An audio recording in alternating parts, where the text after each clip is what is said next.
Diperiksa 7 jam, Mansur Tuarea dicecar 40 pertanyaan, langsung ditahan selama 20 hari. Jalani pemeriksaan lebih dari 7 jam, Sekda Seram Bagian Barat, Mansur Tuarea dicecar 40 pertanyaan oleh penyidik. Seperti yang diketahui, Mansur Tuarea akhirnya mendatangi Kejati Maluku pada Rabu 10 November 2021. Dia pun diperiksa sebagai tersangka dalam kasus dugaan korupsi anggaran belanja langsung pada Sekretariat Daerah Kabupaten Seram Bagian Barat atau Setda SBP tahun 2016.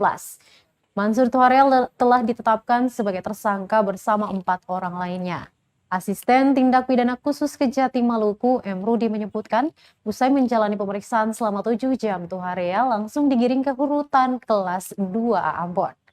Pantauan tribunambon.com di lapangan, Tuarea digiring menggunakan mobil tahanan Kejati Maluku berplat nomor polisi DE 8478.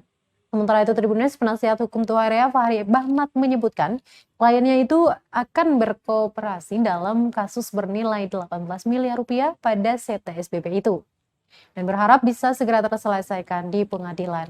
Diketahui dari hasil audit Inspektorat Maluku terhitung kerugian keuangan negara mencapai 7 miliar rupiah. Namun berdasarkan informasi yang didapatkan oleh auditor dari Inspektorat dalam perhitungannya, negara dirugikan bertambah hingga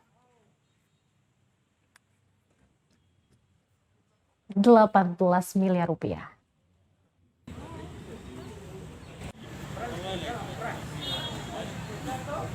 Kami menghargai proses ini karena ini menjadi kewenangan dari penyidik Kejaksaan Tinggi. Ya. Jadi kita hargai saja bahwa memang itu adalah proses yang harus dijalani sebagaimana mestinya. Kita berharap bahwa perkara ini, berkas perkaranya cepat dilimpahkan ke pengadilan. Ya. Tadi juga penyidik sudah berjanji untuk dalam waktu yang tidak terlalu lama, berkas perkaranya akan dilimpahkan P21. Ya, dalam waktu yang sangat singkat, nanti mungkin P21 sudah bisa dilakukan.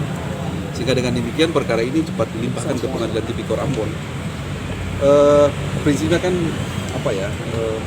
kita harus mengedepankan presumption of innocence ya, praduga tak bersalah. Jadi yang dilakukan oleh penyidik hari ini adalah bagian dari kewenangan.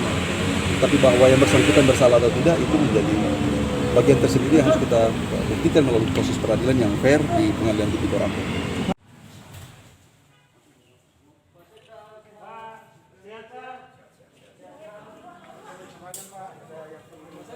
Terima kasih sudah nonton. Jangan lupa like, subscribe, dan share ya.